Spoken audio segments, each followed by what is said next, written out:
Hi friends, it's Sarah from Ruffles and Rain Boots, and today we're making 5-minute sock gnomes and a holiday display.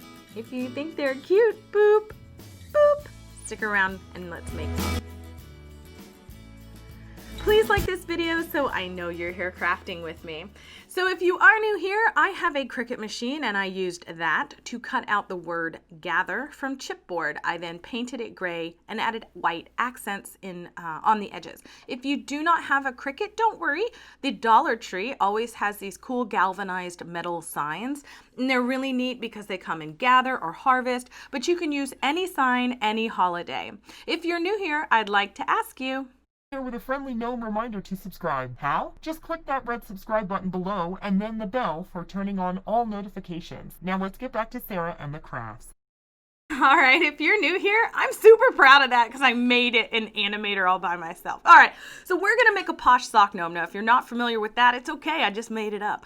We're going to take a long knee-high sock. We're going to add weight to the bottom. I use poly beads with a little polyfill at the top. And then I'm going to wrap the rest of that sock all the way around that body. We're going to roll it in our hands and we're going to make it smooth. See how smooth it gets? It's lovely. I'm gonna show you the difference in just a second.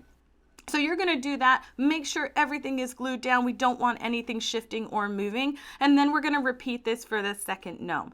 Now, it doesn't matter if you tuck it in, roll it down. That part isn't what's important. What's important is that you use everything to get it the smoothest way, the smoothest body as possible. And here we go. I'm going to show you why. If you look at this, this is what a sock gnome looks like normally. This is what it looks like, a very nice, smooth, rounded off body. So just FYI, posh gnome. There you go. All right, so now if you've never made a gnome hat, ooh, I'm about to rock your world. It's super easy to do if you're making a slouchy hat. Super easy. You're gonna wanna cut as wide a fabric with an additional 1/2 to 1 inch seam allowance. And then you're going to hem the bottom if it's a frayable fabric like this buffalo check. But you see how instead of cutting a triangle, we cut a triangle with a few inches down there at the bottom? That's going to make all the difference in really putting a lot of weight into your hat. So what you do after you have the bottom hemmed, all you're going to do is create a faux seam. Now I will always tell you to use fabric hot glue. I use it. I think it makes a difference. So I'll put a link down somewhere below with the one I use. Okay. So we're going to turn the hat inside out, use a chopstick to poke out that very tippy top point, and then test fit it on our gnome. We're also going to repeat it for our little girl gnome. Okay, so I have a video if you've never cut faux fur. Here's a big tip. Don't go at it with scissors. I do normally make wraparound beards. Anything that's going to be on display, the beard would go all the way around. But I wanted to show you the body just in case I didn't remember to get a shot of it. Oh, here we go. This is the funnest part of making gnomes.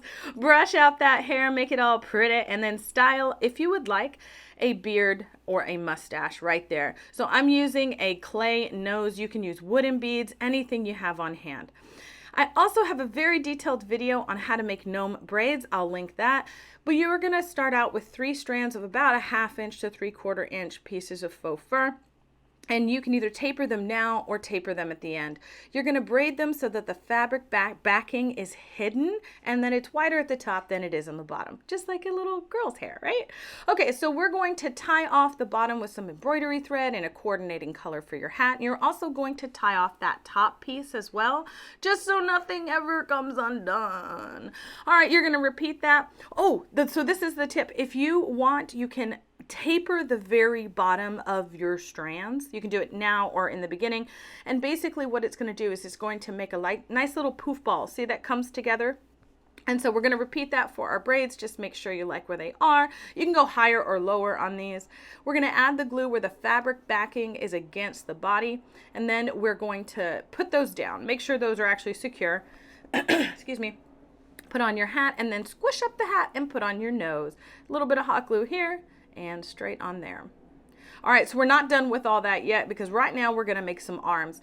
So I'm using a Dollar Tree foam hair roller. It's got a bendable wire in the middle. And so I just cut it in half. I'm taking a piece of fabric that matches our hat and I'm going to hem one side, that's our outer edge, and I'm going to hem where the hand is going to go. And then I'm just going to hot glue it and then roll the arm all the way up to cover it. Hot glue it there. There you go. pull off any extra threads like I have there, and then cut it. And now we're just going to test fit it up under our hat, and then we're going to put a clay bead for our hands. You can use a wooden bead, you can use a button, you can make a mitten out of felt, anything you'd like. And we're just going to repeat that, excuse me, for the second arm. They're coming together, the little Nomi. I'll stop singing. I'm sorry. Okay, so now we're going to make sure we get both little hands added. Hello, Nomi. And then we're going to repeat it for the little girl. Now, to attach these, you are going to put hot glue underneath the arm and the hat. So be sure to pull the back of that hat down as far as you can get it. Now, as for the display, I ripped these off of some floral picks because I like the way they look. I used some stickable moss and a really big wooden, I don't know what they are, plank, a cut, I don't know. But I just made these little, I took the vines off of a different floral thing, put them on the dollar store pumpkins after ripping out their little stems, and then I just glued everything down. So you can see here, I'm just kind of just crafting, you know, use what you have. Some of this I had in my stash. So just make sure you like where you're placing everything. And that stickable moss is really cool. You don't have to glue it down, but it will come off. But I did glue down my gnomes. I have a dog and a child, and these things just have to happen. All right, so we're going to glue down the fella, glue down the girl, and then we're just going to finish placing where everything goes. You can see I'm just ripping off.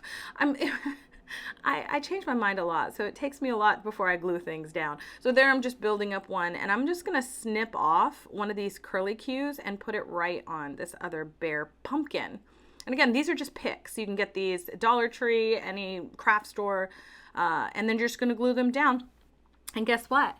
Oh, wait, got to glue her down too. We're going to glue their hands to hold the sign as well because I wanted to make sure it didn't move around when I was doing it.